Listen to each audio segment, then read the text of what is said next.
Before we jump in, let's be real. This podcast contains jokes, laughter, and a whole lot of real talk. Yes, we cover serious crimes. Yes, we add a little humor, but never, and I mean never, at the expense of the victims or their families.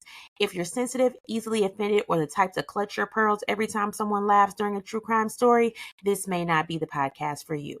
But if you like your true crime with a little bit of spice, a lot of honesty, and just enough petty to keep it fun, welcome to Melanin Mysteries, baby. Let's get into it. All right, cousins, what's good? And welcome back to another episode of Melanin Mysteries. If this is your first time here, hey, friend, hey. So go ahead and get comfortable. But before we start, let me give you the disclaimer up front.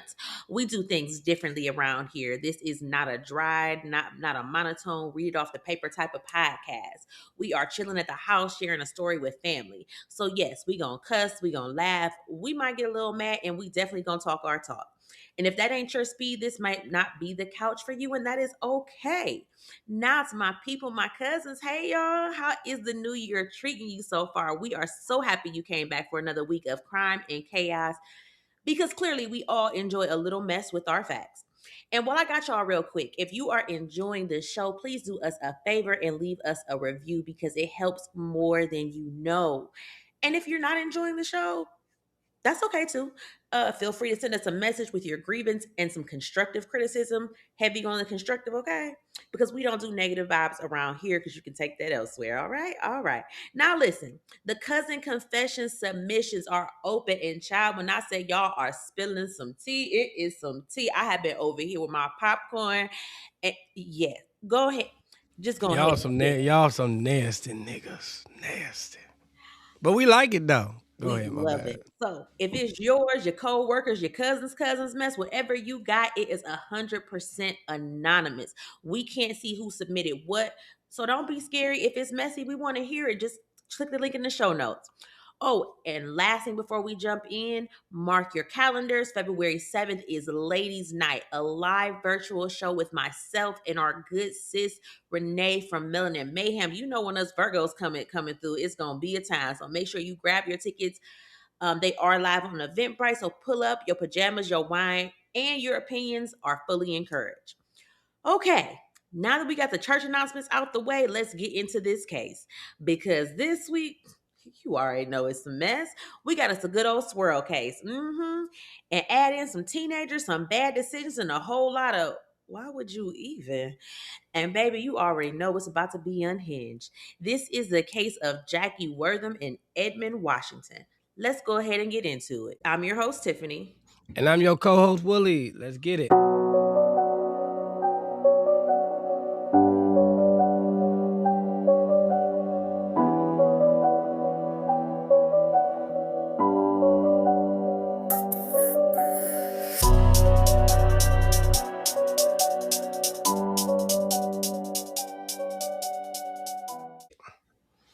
All right, here we go, y'all. I'm just trying, y'all. I'm just a single dad trying to do right by my baby. I ain't signed up for, perfect, right? I signed up for president. Jackie always been hard-headed. Always had a little fire in her that burned hotter than it should. 16 years old and already carrying more attitude than peace. Lord knows she put the gray hairs on my head. But that's my baby. That's my child. You don't quit on your child just because they stress you out. You stay, you fight, you try again. I'll fuck them kids. But unfortunately that's not the case. Lately, though, something felt off. She kept bringing around this boy, right? And as a father, you just know he wasn't good for her spirit, her future, none of it. No direction, no stability. I told her, man and woman, heart to heart, this ain't the road you want to go down, right? But she wouldn't hear it, running away, disrespectful, angry at the world, and it broke me to, do it. But they had to call for help. I brought the state in because I wanted my daughter safe. I wanted her alive. I wanted her to get, the help that I couldn't give her by myself. That night I stopped and I picked up pizza, right? Just trying to come home with something warm, something familiar, something like a peace offer, right? I was ready to talk, ready to listen, ready to fix what I could. What I didn't know was that I was walking into my own ending. I didn't know my child. The same old one I was fighting for would be the one to take my damn life, bruh. All right, cuzzo, let's get this straight from the jump because this is a swirl case, right? and we're not going to tiptoe around it. His full name was Daniel Allen Wortham, right? Born November 2nd, 1969. His mother was Lorraine Anderson. His father's name doesn't matter or doesn't even appear in these documentations. So unfortunately, it is what it is, right? But remember, that absence does matter, right? Daniel was part of the Saltine community. White man, you know what I'm saying? No ambiguity, right? Daniel met Tina Shelton in high school. They were high school sweethearts, and after graduation, they had their daughter, Jacqueline. Daniel and Tina never married, but they stayed together for a long time, somewhere between 10 to 15 years, until Jacqueline was a preteen and the relationship eventually ran its course, right? Now, the records get a little inconsistent here, and we're going to, be honest about that. Some newspaper articles describe Jacqueline as white and Hispanic, which suggests Tina may have been Hispanic or had Hispanic heritage. The reporting isn't clear, but one thing is Daniel stayed involved. He's a good man, Good Savannah. man. Good man. Everyone who spoke about him said the same thing. He was a good dad, not in theory, in practice. He showed up, handled his responsibilities, and stayed present in his daughter's life, right? Daniel worked for Roto-Rooter. I apologize. If y'all don't know, that's like the plumbing company, right? He didn't have a lot of money, but he took care of what he was responsible for. Bills handled, child care for, no excuses. So this wasn't a man drifting through life with nothing to lose. This wasn't someone disconnected or reckless. This was a father with structure, responsibility, and a reason to stay grounded. And once you understand that, cuzos, everything that comes next starts to feel different. Because men like Daniel don't just disappear quietly. You know what I'm saying? They don't make careless move without context. A good white man. So, all right, Good now man. let's talk about Jackie because, child, if you skip this part, you're gonna be confused the rest of the story. So, her name is Jacqueline Wortham, aka Jackie, and in some places she also shows up as Jackie Ford. So, don't get thrown off. I don't know where the Ford came from, but same girl, different paperwork, same chaos. Now, different reports describe, like we said, Jackie is white and Hispanic, which tracks with what we see in the newspaper articles. She was born June 9th, 1991. And from what I could find, she was born in Spokane, Washington. So, like we said, her parents raised her together until she was a preteen, and then they split up. So, Jackie does appear to have been Daniel's only child, but her mom said that Jackie had sisters, so those likely came from a relationship after the breakup. Not nothing unusual. But what is unusual is how early the red flag started waving, right? Now, according to her mother, Jackie was never formally diagnosed with any mental illness, like there was no paperwork or official labels, but her mama was very clear about one thing. Something was off with that little girl. I She said, told look, stop right there. I tell you what was off with her, right? You know what I'm what saying? This makes proved my theory. Now I proved we're my not starting theory. early. We're not I starting early. we It is too all I'm early. saying is to prove my theory about these damn mixed kids, man. You know what I'm saying? I believe that she was Hispanic and white, you know what I'm saying? And that mixture tends to be, yes, they tend to be a little Lulu. But go ahead, my bad. So Jackie had issues from the time she was little. Like they said, she was insecure and angry. Not the Mm, my toy got taken kind of angry. Her mom said Jackie was like mad at the world at like 5 years old, just mm, walking around irritated, upset, and combative for no clear reason. And let mm. me be clear, it does that they took her to counseling. Like they did try to get her the help that she needed. However, sometimes as a parent, you do have to advocate for your kids. They'll say, "Oh, they're fine; they'll grow out of it," but you, as a parent, have to advocate for your kid and keep going. Like, no, you figure this out. So, anyway, after the split, Jackie was living with her mom Tina in Scappoose, Oregon. I think I pronounced that correctly. And baby, this is where things went completely left. Look, Jackie was what her mama described as a wild child, and that's being polite, okay? They said she was drinking, smoking, running the streets, and running away from home like it's a hobby. She started running away from home around 13. And once she discovered she could do it, oh baby, she kept running. Like she was running like Kunta Kinte. She's a runner, she's a track star. She gon' run away when it gets hard. Like that don't make no sense. Like they said they would find her, bring her back, try to reset, and girl be gone again. Rinse, repeat. Mm. Mm. I tell you, man, I'm goddamn. Let me quit. Go ahead. Yeah, quit.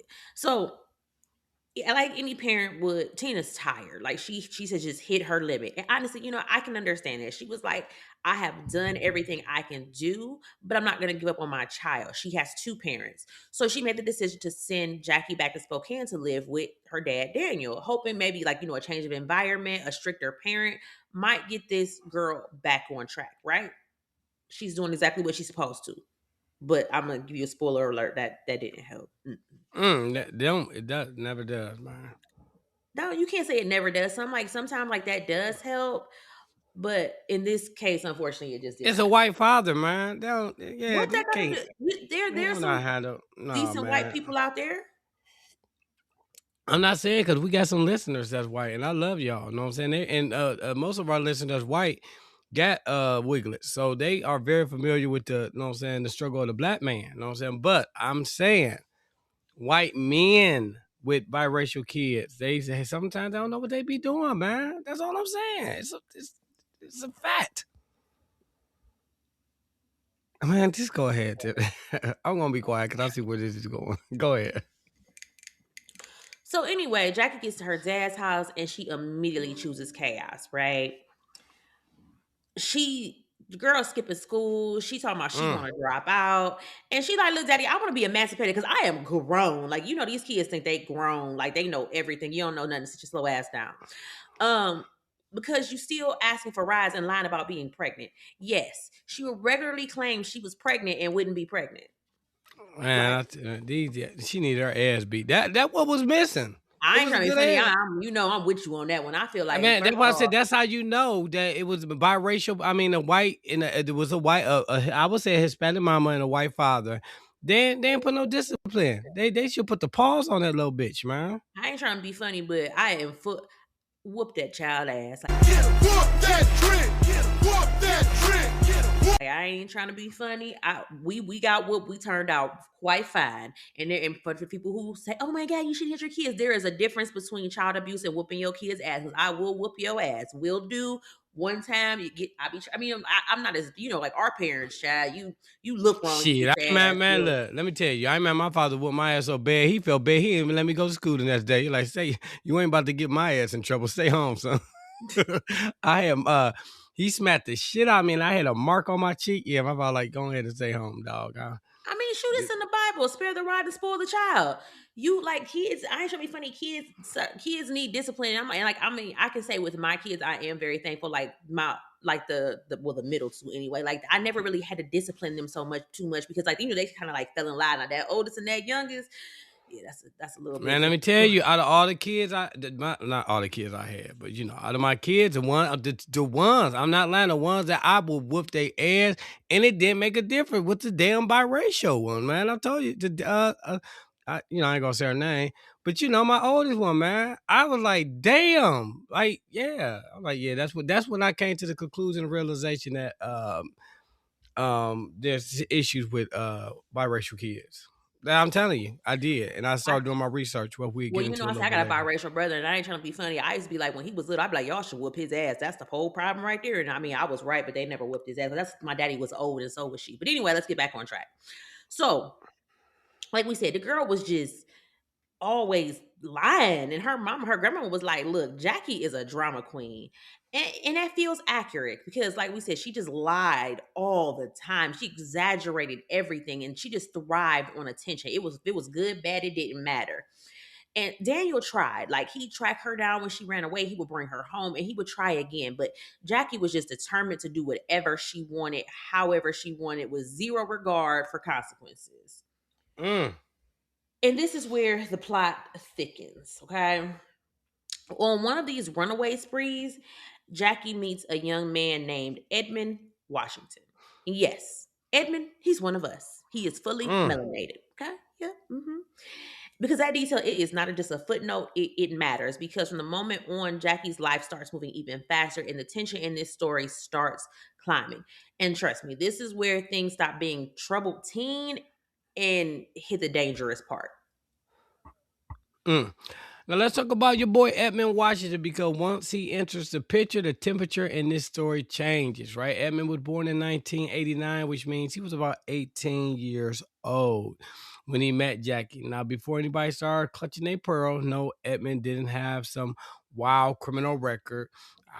We couldn't find no arrest, no long rap sheet, nothing like that. But what he did have was instability, right? And instability would get you in trouble just as fast as bad intentions, right? There's very little information about his parents or any solid home life, and from what it looks like, Edmund was, kind of living pillar to post. No real base, no foundation, just moving around, figuring it out day by day. Young, broke, and floating. Not evil, just unrooted. A little homosexual in training, if we calling it what it is, right? Edmund and Jackie met on one of her runaway sprees, which at this point is just part of her routine. And listen, they teenagers, so you already know how that goes. Feelings come fast. Look, young love, that teenage love, that's some dangerous love right there, man. You know what I'm saying? Like It your really first love, is. Oh man, your God, first, it oh really my is. good, cause you like, I'll do anything for you. Like, oh my goodness, man. Dangerous love. So 2 months feels like a lifetime, you know what I'm saying? And especially when you're a teenager, you're in love. They skipping school, playing house, and talking about forever when neither one of them can legally even rent a car. You know what I'm saying? That Look, I'm part. telling you, nigga, when I was at my brokest, nigga, that was shit. My love life was beautiful. You know, I mean, as a teenager, when you ain't got no responsibilities or nothing like that. Oh First of my all, you're goodness. stupid when you're a teenager. You don't. Stupid. Yes. You're stupid.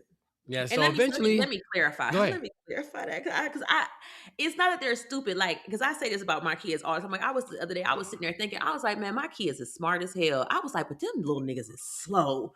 Like I was just like, I don't understand. Like teenagers, like I don't know, but they're just slow. Especially these new age ones. They slow as hell. You're absolutely right. They are very, very, very slow. I'm a firm believer in that. Anyway, so eventually Jackie brings Edmund home to her daddy. And Daniel said absolutely not immediately, right? Now, let me say this clearly because I don't want the internet doing what the internet does. This wasn't just about race. You know what I'm saying? Jackie was already on thin ice, already running away, already lying, already skipping school. Any man she brought home was going to get scrutinized. So I don't think it was about race. You know what I'm saying? I just think, you know what I'm saying? And plus, man, we had fathers we be knowing. You know what I'm saying? Like, our parents, we be knowing. He probably looked at that little dusty nigga like, oh, hell no, man. And plus, he know his daughter, too. So, the Edmund being black help? Probably not. You know what I'm saying? But the real issue was Daniel saw distractions and instability walking through his door. And remember, Daniel is a dad. That's his daughter, and she's already on 10. So, no, he wasn't impressed at all, right? Now, here's where Jackie does what Jackie does. Escalates. They've been dating about 2 months when Jackie comes home and dropped the bomb. I'm pregnant. Me and Edmund are having a baby. I know her father like, damn, not again, bitch. Come on now. Damn, as a father, you got to be well like, oh my goodness, you just busting it open for anybody, huh? Damn. Ugh. Anyway, and knowing Jackie's history of false alarm, Daniel could have laughed, yelled, or shut it all the way down. But instead, and this is where I need y'all to really pay attention, Daniel surprised her. He told her, look, if you want to have this baby, I'm here. I'll support you. And then he added, if you decide that that's not what you want, I'll support that too. And if you choose to have an abortion, I'll be there for you, that as well. That's not weakness, that's parenting, right? Daniel wasn't trying to control her body. He wasn't trying to scare her straight. He was trying to keep her anchored. You know what I'm saying? Trying to give her room to think instead of react because he understood something Jackie didn't yet. Decisions made and chaos have consequences that don't disappear. Daniel wasn't focused on Edmund, right? He wasn't even focused on the pregnancy. He was focused on the child, trying to slow her down long enough to save her from herself. And at that moment right there, that tells you exactly who Daniel was as a father. And I applaud him, man. I ain't gonna lie, because that's the worst shit having a wayward child. Like, that's the worst thing in the world. You know what I'm saying? As a parent, I don't care how aggravated you is and how you know what they're gonna do what they want to do. It's always gonna be that part of you that's gonna be just sitting there, just That you like, oh blame my, yourself. Yep. like you blame yourself. Like, damn, well, what could I did different? That's why even with the two boys and everything like that, you know what I'm saying? I've changed up so much on how I father them because I'm just like I do not. I mean, you gonna always have some type of regret, but I'm not. Yeah, some regret I ain't about to have. Forget that. You're juggling a lot, but you can still squeeze in a financial plan. With the Northwestern Mutual Financial Advisor as your partner, it's not only possible, it's personalized. So if you're tying the knot, closing on a house, or welcoming a little one, you'll be ready for whatever life tosses your way. It's the right time to feel less stressed and more certain. That's a better way to money. Let's get started at nm.com. The Northwestern Mutual Life Insurance Company, Milwaukee, Wisconsin. No, I feel you. I'm 100% with you. So, okay. This is not the reaction Jackie thought she was gonna get, right? She wanted yelling and she wanted the chaos. She wanted her daddy to go off so she could be like, see, this is why I do what I do. But when Daniel didn't give her that and he was just calm, supportive, and reasonable, she was just like, all right, bet. I know what I'm about to do. And she ran again. Like, this girl's like a runaway slave. My gosh. Because when you don't get the reaction you planned for, you escalate. And Jackie was a professional escalator. Now remember, her and Edmund have been together for 2 months. 8 weeks, 60 days. Man, but teenager years, nigga, that's life. I Y'all know. been together since y'all younger years, you know what I'm saying? With teenager time, you know what I'm saying? Yeah, like I'm like 2 months. Like, first of all, like, oh gosh. Okay, so this is not a relationship. This is just like a long group chat. But Jackie's on her runaway tour, and this time she got a co-pilot. So Edmund, he's 18, he can drive, he got a license, and somehow I still don't know how he was out there making these choices, but he gets access to a car from a friend. And let me pause right here and say, no, you cannot borrow my fucking car. I And don't that's care one how thing. sad No, your story is, because the answer is no.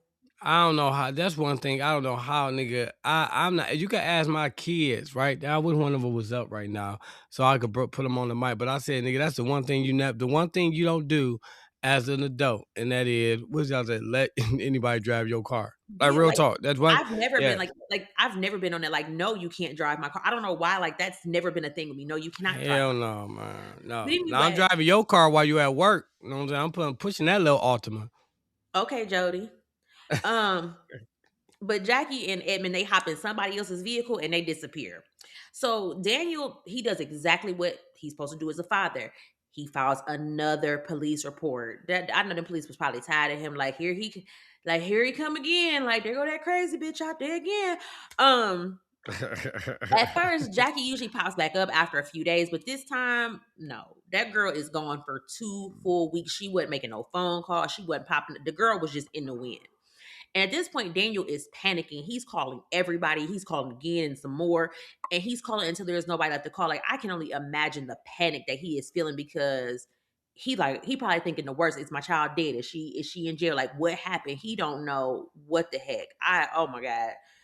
And that's when he hits that wall that parents hit, when you realize, I can't fix this by myself. So in Washington, when you have an unruly teen, the state can step in. So Daniel files an at-risk petition for Jackie. He starts the paperwork. And because he's still trying to be transparent, he sends her a text and lets her know what he's doing. And wouldn't you know it, suddenly she want to come home. Isn't that amazing how mm, that works? mm. So she comes back, and when she walks into that house, like, everybody is there. Her grandparents, Daniel, family, friends. It's giving intervention, not ambush. Like, there's nobody screaming or swinging. Just people saying, we love you. We're trying to help you. We are just trying to get you on the right path. And Jackie, little sis wasn't having it. She blew up, okay? Girl was not receptive. She was not trying to hear nothing nobody was saying, because she's grown, okay? She needs you to know that she is grown. And she don't have to listen to y'all. Girl just angry, explosive, and defensive. Like, how dare y'all try to save me from myself? Absolutely not. And this right here is what I'm gonna say it with my chest. This is why you whoop your kids when they're young. I said what I said. I'm a black mama. I whoop my kids. It's not abuse, it's correction. Because once they get this big and bold, talking turns into background noise, okay? Not even that. When they get that old, you can't whoop them. You got to beat their ass like that nigga in the street. I'm Well, gonna be honest with you. Yeah, I'm not when they that fighting. age, man, when they that age, you got to swing on. You got to sneak them. I ain't gonna lie. Especially my son. My son's 6'5". You think I'm about to try to whoop his big ass? No, man. I got to sneak him. No, I got to push him down some stairs or some shit when you ain't looking. Hit him You with my better not do it to car. my Christian. Christian is the sweetest young man. Oh my I gosh. know, right here. But I'm just saying, just in So case you get out of hand, I got plans. Go ahead. So, like the family was not trying to hurt Jackie. They were not trying to control. They were just trying to keep this poor little girl alive, right? But again, in her mind, she's grown. She didn't want that guidance. She just wanted freedom with no consequences. And right here at this moment, you can feel that shift because this stops being a rebellious teen and starts being dangerous decisions with grown consequences. And it only goes downhill from here. Mm, mm, mm. So, Cuzzo, this is where the story stops being messy and starts being terrifying. After that whole blow up at the house, Daniel's like, everybody needs to calm down. We need a reset. And honestly, that's a responsible, a parent right there. I got to hand it to him. He's trying to de escalate before things go even further. So, Jackie grandparents step in and say she can stay with them for the night and they'll bring her back to her dad the next day. Everybody agrees. Everybody thinks this is a good compromise. And you know what I'm saying, give her some space, let things cool off. But that's where he made this first mistake. He, you know what I'm saying, as a white man parent. No, we ain't A doing white no, we man not doing, parent. yeah, we not doing no intervention. You know what I'm saying? You getting your ass beat. We jumping you. That's an intervention. You know what I'm saying? Nigga, you gonna come in the house and we gonna be all there. We all taking time whooping your ass. That's a First, black intervention. I say, but first of all, I can, I have a thing about how you talk to me because, like, sometimes I feel like my daughter think we're like more friends, and all I have to do is look at her because I'd be like, girl, I will karate chop you in your throat. Like, who are you Yeah, I talking tell you, to? my son be thinking I'm big bruh. I'm like, nigga, stop. Like, Right? real I'd talk. be like, hi, I'm still your mother. All right, clocking in, and she'd be like, oh, I'm sorry. She's like, I'm sorry. Like, yeah. Man, I'd quit be that. like, So look, I will pop you in the mouth real man, I quick. told my son I smack his bottom braces off. So look, Jackie goes to her grandparents' house and stays the night. Now the next day rolls around. Jackie starts calling her dad saying she wants to come home. Probably felt like the grandparents were being too strict. Probably realizing they weren't about to let her run wild either. So now she wants back in her dad's house. Daniel tells her, "Okay, I'll come and get you. You know, we be some weekends parents sometimes." Especially when it comes to y'all girls. Oh my goodness, yeah. So he goes and pick her up on his lunch break, brings her back to the house, make sure she's settled, and then he goes back to work. And let me pause right here, cousins, because this part matters. Daniel didn't abandon her. He didn't kick her out. He didn't wash his hands of her. He picked her up, brought her home, went back to work like a regular parent trying to hold life together.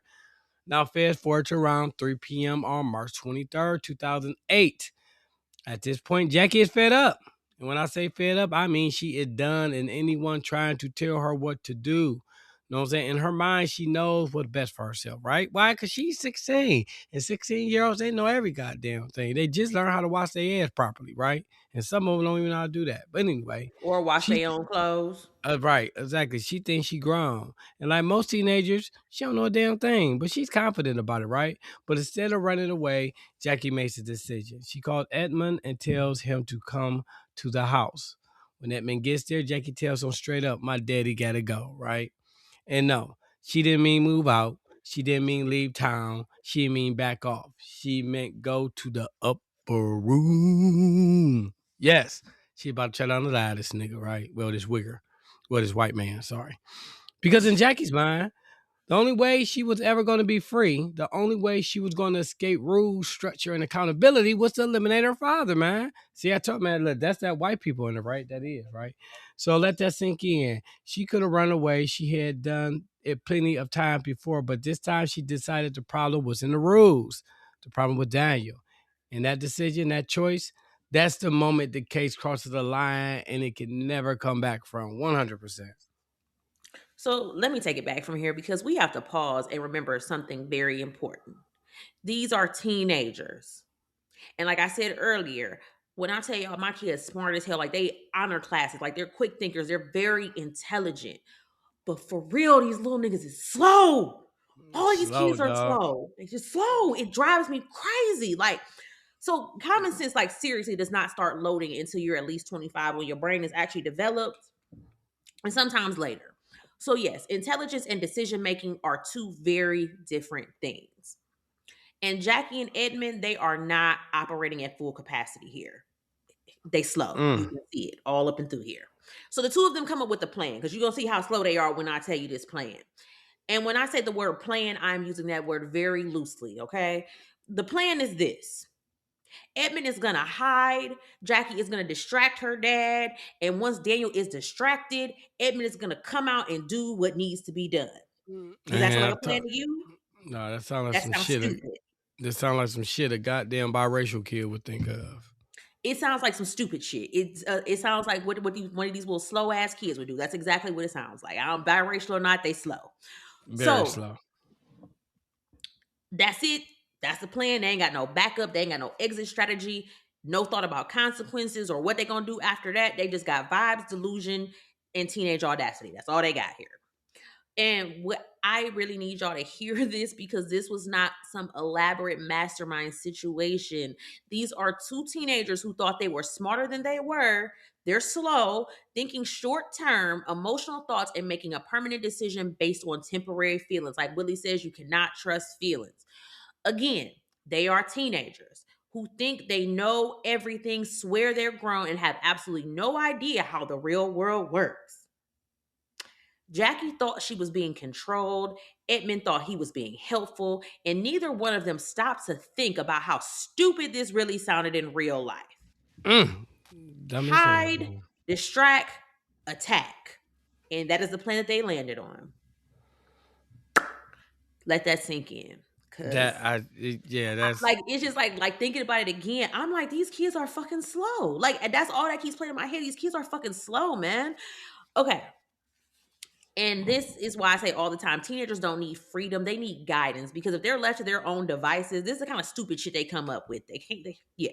And unfortunately, this is a plan they decide they're going to move forward with. So now they got this little quote plan in place. And again, I'm using that word very loosely. And Daniel, he is minding his business at work. And we're going to pause right here because I need you to really understand Daniel's mindset. This man is probably at work thinking about his daughter, thinking about what he can do differently, what he can say, how he can fix this because parents don't just throw their kids away. We don't quit, even when this kid is driving you up a freaking wall. So Daniel loved his daughter, not up for debate at all. So it's about 4 hours later, Daniel comes home from work. So I need you to picture this exactly how this happened. This man, he done got off work. He probably tired, drained, but he is determined to talk to his daughter. He even came in the house with a peace offering, a pizza.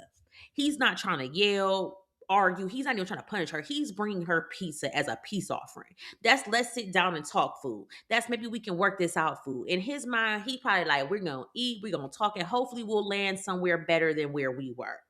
So he comes in looking for Jackie. He goes upstairs to her room. So she's standing there probably with her slow ass trying to look all innocent like she ain't been plotting all day.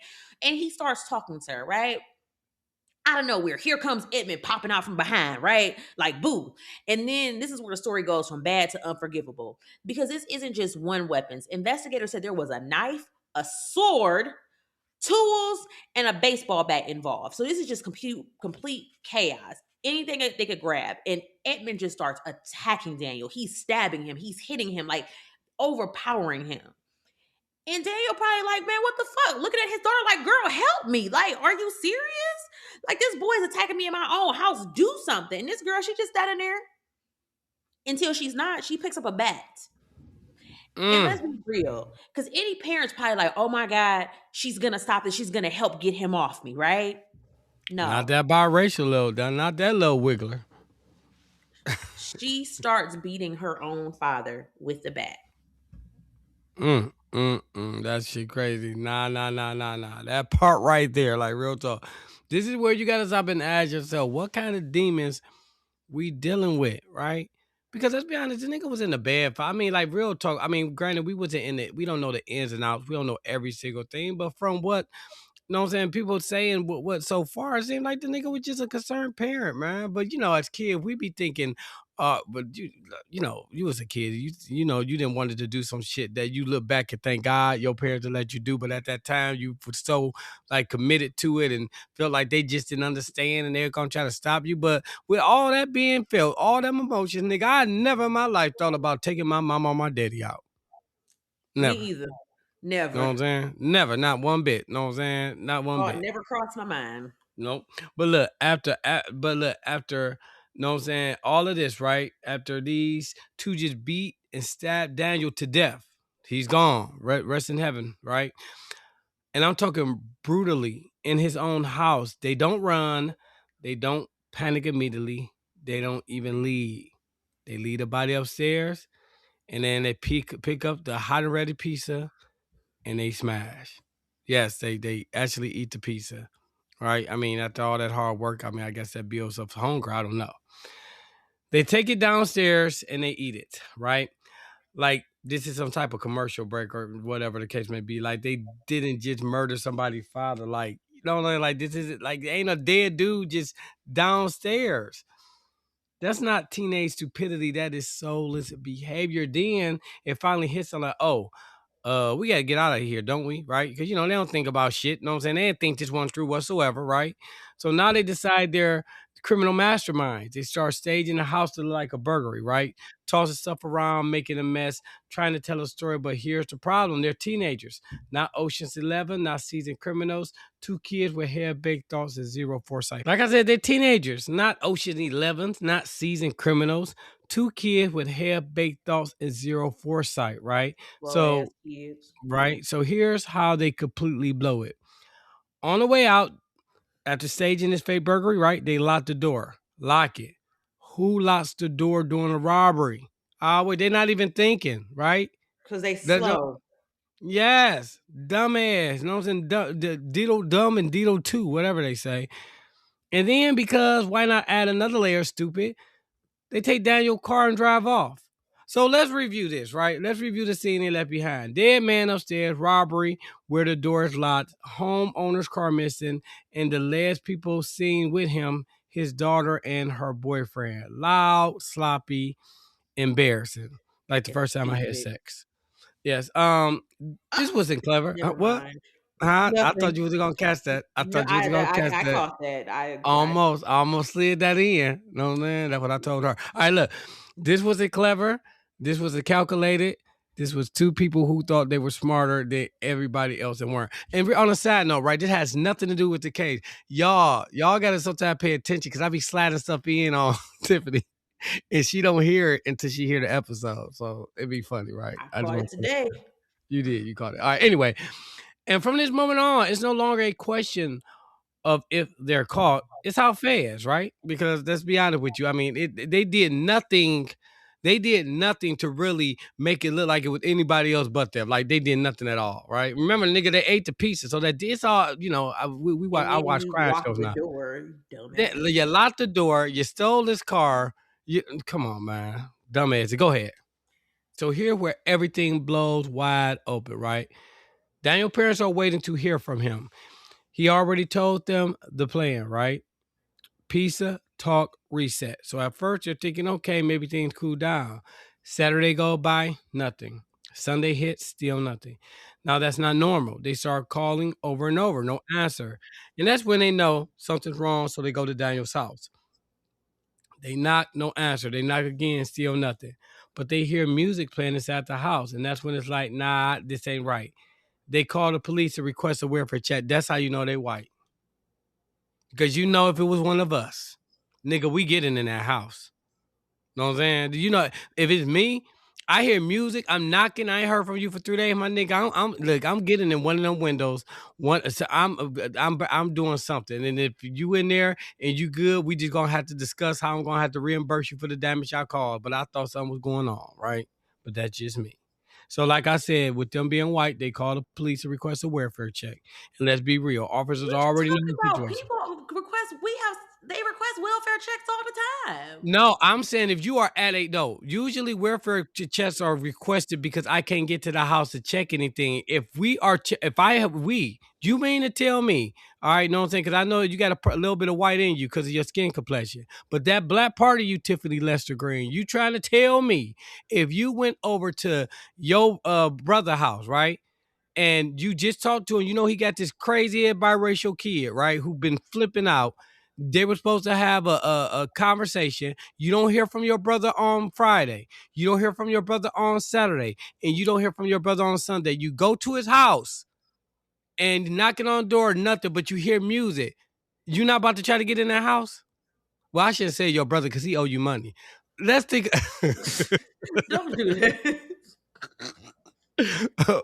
Me, like, your best friend. If you come in at my house, if you came to Columbus, I was in them apartments, right? The apartments I was first in. Oh no, I'm And you calling been, the police because I already know what happened. That but bitch you straight ain't gonna got try to you. get in? Oh, I know, right? Yeah, I'm you saying know I'm that. not coming there because she might still be in there. You know that bitch was crazy. Like she would have took me Okay, out you too. right. No, I'm not. No, I'm Well, calling okay, the well, police. I guess, okay, well, I apologize. I Yeah, but stand just keep corrected. going because you have no valid point. Keep going. I thought I did. I really You did. have no Anyway, valid well, I apologize for all that, y'all. Anyway, police finally get there, right? Doors locked, so they force entry, right? And the second they step aside, they know the house is tore up. This is not a burglary. This is not normal, right? So they know nobody broke in the house, right? Then they find Daniel. His body is in the bathroom. And from that moment on, this stops being a missing teen situation, becomes a homicide investigation. Because they know that little, you know what I'm saying, that biracial bitch did it. They knew it. A twisted new season of The Traitors is finally here. What did I get myself into? The prize, $250,000. I'm gonna lie and cheat and do whatever I have to do to win. If you're gonna come for me, I'll finish you. Shame on you! I'm out for blood. It is like a firing squad. Boom, boom, boom, boom, boom. Let the games begin. Emmy Award winner, The Traitors. New episode streaming Thursdays at 9 p.m. Eastern. Only on Peacock. I'm your host, Stassi Schroeder. Welcome to Tell Me Lies, the official podcast. What's the most unhinged thing of season 3? Steven, because he's so evil. I do think he is misunderstood. You see everyone face consequences. It's intoxicating. The writers just know how to trick you. There's always a twist in this show. It's nothing you would expect. Tell Me Lies, the official podcast, January 6th, and stream the new season of Tell Me Lies, January 13th on Hulu and Hulu on Disney+. Why you have to call her a biracial bitch? Oh, my bad. I mean, what do you call a young lady that sat there, watch her boyfriend stab her father, then she go right behind him and beat the nigga with a bat? What you call her, huh? What you call her? A stupid little teenage murderer. So the daughter is gone, the car is gone, and the scene is telling a story all by itself. So news spreads fast because they already knew what it was. And when I say fast, I mean church phone tree fast. Because everybody loved Dan. They described him as kind, sweet, solid. The type of man you do not hear a bad word about. So the community was not about to let this slide. And this is where my favorite part of every case comes in. When somebody gets a snitching, they was like, oh, they are blessed, highly favored, and on time, especially in this case. Because it was like, not Dan. I love me. Not Dan. Dan was a good man, Savannah. Good man. And Dan was a good man. Like, real talk. You know what I'm saying? Yeah, Dan, right. like, he was actually a good father. Like, I'm not going to even lie. I would have been down there. You know what I'm saying? Like, this white on white crime got to stop. Sorry. Go ahead, my bad. Now, Ashley, she's 17. She's one of Jackie's classmates from, one of the brief moments Jackie decided she was going to pretend to be a student or whatever. And Ashley was like, I'm not doing this cloak and dagger nonsense. She went straight to police and was like, I know exactly where that girl is, okay? And she is not she said, it's not just in the area. It is not somewhere on the west side. She said, Ashley is at 1029 West 9th Avenue in Spokane. It's a pale yellow 2-story house. Baby, she gave GPS coordinates, paint color, and elevation. She said, this is the house that they go to, and she made it very clear what kind of house it was. This was not a safe house or a friend house, baby. It was a crack house. They did crack, like you heard, a crack house. Crack, alcohol, chaos, all that shit. And she said, that's where you're going to find them. Police was like, oh, big bad. We appreciate you, Ashley. They pulled right up to that house, and wouldn't you know it, that is exactly where Edmund and Jackie was at. So y'all playing because y'all was so mad that your father was in your business. You gonna kill this nigga and y'all gonna relocate to a crack house. They really thought that one through. Right. So this is where it gets stupid real fast. Because when the officers catch them, both of them still have blood on their shoes. Damn. No attempt to clean it up or change in clothes. Because, again, that would require you to think. So police immediately arrest them both. Now Jackie is still a minor, so she's taken to the Spokane County Juvenile Facility, but don't get it twisted. She is charged with first-degree murder. Juvie or not, they were not playing with her.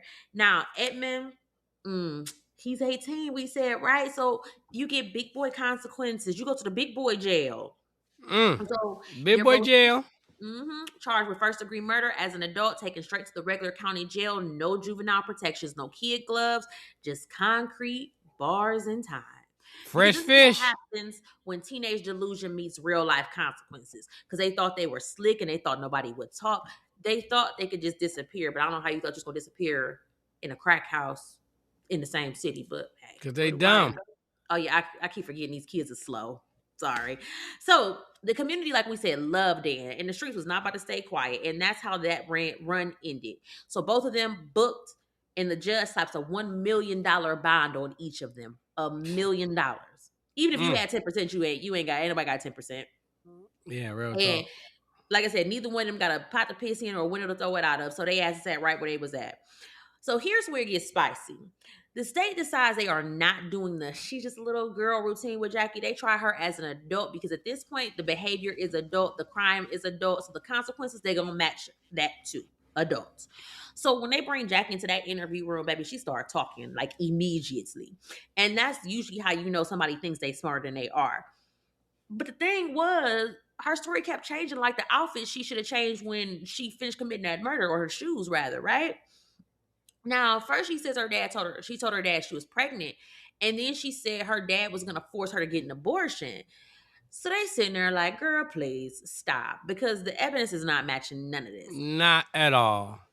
And they look at Daniel's injuries, and it was clear that this was no quick emotional outburst. This was brutal. This man had cuts on his face, stab wounds on his neck, injuries to his legs, bruising on his back. This was a prolonged, violent attack. And then they present Jackie with the evidence. She ain't got nothing. She ain't got no tears. She ain't got no remorse. She ain't got no shock. She just giving it sitting there giving that stupid ass look that teenagers give when they don't know what to say. Like that blank look, they just be looking because they slow. That look. And at this point, I'm just like, can you say sociopath? Because that's exactly what it's giving. Right? But I mean, you got but man, there's no excuse, you know what I'm saying? But I really believe in my heart of hearts that that'd be for real when they say their brain haven't developed yet. You know what I'm saying? Because like I know you done seen on the internet some of these teenagers do some of the dumbest shit. You just be looking like it's no way possible that you really did that with a fully functioning brain. You know what I'm saying? So I be thinking like that's why sometimes I feel kind of bad when they get like teenagers life in jail, because I'll be like, sometimes I'll be feel like I don't even think they really truly understood what they did at that time frame. You see what I'm saying? That's why, like remember that show the case we did with Michelle Pearson where they ended up letting her out early because of that law that the I have no idea who Michelle Pearson. I don't have no idea who Michelle Pearson is. That's the one who had her sister call us out and she said she was gonna sue us, but she couldn't sue her public information. Oh yeah, that broad man. Oh yeah, I remember her. So when like some states, like some states have the law where you can only sentence juveniles to a certain amount of time. Like you can't give them life because of the brain development. Now I said again, and it's not. It's some demonic little demons running around this beach. You know what I'm saying? Especially in Chicago, them the demons. You know what I'm saying? But regardless. I'd be like life giving a kid life and everything like that. Yeah, I'd be like, it's kind of like I mean, because like it's crazy because I say sometimes like they can be rehabilitated, sometimes they can't. I mean, I don't know. Yeah, like you said, some of them are demonic, but then some of them like do have the opportunity to change. So I don't know. Yeah. So, but this was just like so brutal, right? Yeah. So eventually she drops the act. She says, okay, yeah, we did it. And then she goes on to explain that like she's recapping just a bad decision, not confessing to murdering her own father. She says that they plotted on him. She says Edmund stabbed him in the neck and in the legs. And then she says she stood over her father with a bat and beat him in the back while Edmund kept stabbing him. Her daddy, the man who raised her, loved her. That man was just trying to help her. And I'm just sitting here like, what in the actual fuck is wrong with these kids? Like, okay, so now everybody's preparing for trial because at this point there's no confusion, mystery, or maybe. Like, Edmund like tries to pivot and say he was just trying to help his girlfriend. Sir, you helped her right into a first-degree murder charge. Congratulations. And like I said, now both of them are sitting in cells facing consequences. They were way too young and way too stupid to even understand when they made that plan. All right, so look now, this next part, right? This is where I had to put my phone down, blink twice, and ask myself why people insist on inserting themselves in mess that they're not invited to, right? Because I came across an article dated April 11th, 2008, written by a woman named Leah L. Dunnigan, right? And what I'm about to read is a direct quote from her. All right, she says she's known Edmund Washington for about 7 years. Says he's her son's best friend. Said he stayed at her house countless times. Said he was never a troublemaker, never stole, never cussed, never did anything wrong. Saying he was fiercely protective of the people he loved. And then she says, and this is important, right? That Edmund was allegedly told that Jackie's father molested her and cut her. And because he was young and in love, he believed it and thought he was helping. I don't know what to think about that. Yes. She goes on to talk about his unstable life, his talent, his big heart. I wonder what talent he had. How everyone is heartbroken and how, despite everything, he was never a monster. Ends it with a whole love letter signed by multiple family members. Now, ma'am, respectfully, nobody asked for this shit. Shut the fuck up. Respectfully. Yeah, please, respectfully. Nigga, a whole man lost his life and brutally. Know what I'm saying? Behind the hands of this so-called good man, Savannah, that you are trying to present to the people. No, this nigga was a little monster. Now, I'm not saying this is who he are. At that moment, he was a monster. Know what I'm saying? And you're right. Sometimes you need to just shut your ass up, man. Damn, nobody asked to hear that shit. Anyway, you can love somebody. You can care about somebody. You can remember who they were before they did something unforgivable. But what you do not get to do is rewrite reality. Because at the end of the day, you can say all that good stuff about him, but nigga, look what he did. Nigga, he did this. He did This that man, shit. yeah, this man participated in the brutal murder of another human being, not an accident, not self-defense, not confusion, a planned violent killing, and inserted unverified claims of molestation, claims that were never substantiated, right? And to the public conversation does nothing but muddy the waters and re-traumatize the people who actually matter here. And it'd be the crazy part because I guarantee if the role were reversed, you wouldn't be saying that shit or you wouldn't be feeling that. If the role were reversed, let him had did that to, like, you know what I'm saying, one of your family members, would you still say, oh, he was a good man, Savannah? No, you're like, man, kill this nigga, you know what I'm saying? But let's And so I just be wanting to tell people, like, sometimes shut the fuck up is free. Just I mean, so throwing free. it out there. Like, so free.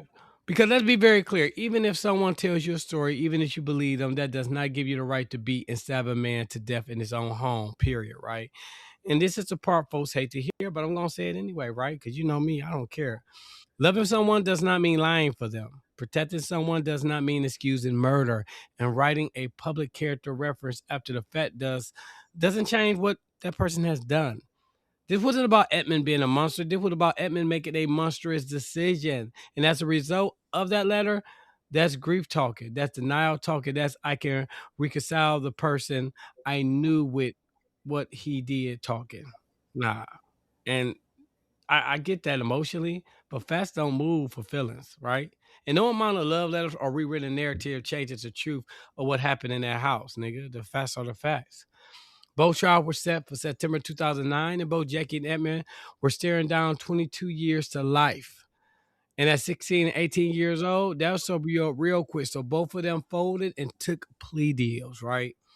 First up, Jackie. On September 18, 2009, she pled guilty to first-degree murder and was sentenced to 22 years in jail, plus $6,678 in restitution. So where's you supposed to get that money from? Making license plates. I don't know shit. They only make like 12 cents a day. What does she? Yeah. So Then comes Edmund. On October 29th, 2009, Judge Michael Prince sentenced 19-year-old Edmund Washington to 22 years as well. Same sentence, same charge, no wiggle room.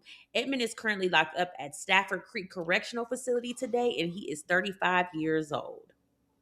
Now, Jackie's sentencing, this is where things start to get a little murky or whatever, right? So her own mother stood up in court and said that girl is not the same girl. She said something was severely wrong with her and questioned why her own daughter would kill her father, a man everyone agreed was a good man. And Jackie, she gave a short little apology, real short, blinking, you miss it short. And if I'm being honest, it really didn't give remorse. It gave, I'm sorry this happened to me. Not to my daddy, to me. And also, plot twist, nobody's going to be shocked by, but Jackie was tested when she entered custody and she was never pregnant. Are you Like, I shocked? hate I'm not. habitual liar. Like, oh girl, the one that shall be not be named. She was a habitual liar. Like, just lie for no reason. What's the point of be lying saying you're pregnant for? I don't know. Go ahead. Right. Now, fast forward, Jackie, she tried to appeal her sentence saying that she wasn't competent to plead guilty at 16. They denied that shit. But then in 2020, she asked for a sentencing review because she was a juvenile at the time. And this time the court actually said yes. Now, somewhere between 2021 and possibly as late as 2025, she was actually released on parole because the records are real messy and the dates are unclear. But what is clear is as of July 2nd, 2025, a warrant is issued for Jackie Wortham. And as of January 2026, as of right now, that warrant is still active because she's wanted for failing to report the probation tied to that first degree murder conviction. So she is currently on the run. See, that bitch ain't learned her lesson. That's what I'm saying. So I was wrong. Maybe I was wrong there, man. You know what I'm saying? Maybe even after her brain fully developed, no the bitch still dumb. Yeah, because she's what, 34? You 34 years old and you on a run. You on a there. run because of you're not showing up for probation. Like, come on, man, get your dumb ass. Right. You lucky they let you out. But I said, we don't know what happens next. We don't know when she'll be found, and we don't know what the consequences are coming when she is. And that is where this case ends, with a dead father, a daughter missing, a boyfriend still locked up, and a whole lot of people asking, how did it ever get this far? So we want to say that rest in peace to Daniel Wortham, a man who was just trying to be a good father. Whew. A good man, Savannah. So let us know what you think of this case, y'all. Like, drop your comments wherever you're listening, whether that's Spotify, Apple, Amazon, iHeart, wherever you're listening. Drop us a line, or even in our DMs or in the Love Lies and Alibis Facebook page. Let us know what you think. You can leave it wherever. Like I said, even on our public Instagram and Facebook and TikTok and all that stuff. Wherever you find us, just let us know what you thought about this case. Chat, I don't know. I can't deal with these slow ass kids. Yeah. That's crazy, man. One of our listeners, man, she got a bunch of biracial kids, man. I want to interview her this because and I think she made a comment talk about that. I was right about them, man. I want all of our listeners who got kids are biracial. I want us to we really do need to have a what they call it, when they sit down and talk, what they tried to do with this white chicken, it didn't do That's it the backfired. intervention. Why there's no intervention needed? For us, we know we need a support team, man. We need a support team, group? a support group. Yes, for parents of biracial kids. My one daughter just wrote me a letter talk about she healing herself and she realized that I ain't shit as a father, and I hope I enjoy my new family. What are you talking about? What are you talking about? Yes, man. That's I told She you. has always been the spoiled one out of your kids. Exactly. She thought, oh man, she brought me just a long ass letter. I looked at that shit like, man, I'm And you about still to, paying her phone bill? Yes, man, I've been paying That this girl's little almost girl. 30 years old. Stop paying her phone bill. Exactly. She talk about, I hope you enjoy your what new family, you dumb. Anyway, I said that we need a support group, biracial. But all right, go ahead, take us out. What else we got? And remember, you guys, Love, Lies, and Alibis is not on this episode. It will be a separate episode and it's posted on Tuesday. So I just want to give you guys a reminder. Yes, so we will be back with Love, Lies, and Alibis tomorrow. And before you go, just a couple more things. Like we said, just please make sure that you are leaving a review wherever you're listening because it helps the show grow. Make sure you are sharing it with your friends, your families, your side chick, your co-workers, your cousins. And we are always happy to expand the family. Welcome to everyone who stayed this far. And we hope you stay around longer. We know Willie and his shenanigans. Don't pay him no attention. That's just how he is. Make sure you get your tickets to Galentine's Ladies Night In. Link is in the show notes. Like I said, keep spilling them cousin confessions because they are wild. The cousin confessions will officially drop on Valentine's Day. What? Yes. And like I said, we are still making some changes and structuring changes and how we're gonna do things. So just be patient with us as y'all have been. We, like I said, we appreciate it oh so much. And we are just excited for what we have planned in 2026. Like we got some collabs coming up. We got some live shows coming up. We about to be outside this year. And we just Outside. can't wait to, when we finalize things, share it with you. Yes, we'll share everything with you. Yep. All right, So take us they out. said, Damn, make nigga. sure you come back tomorrow. Check out Love, Lies, and Alibis. And always remember that love should not come with a life sentence. So please make sure you choose freedom and not felonies. And we out.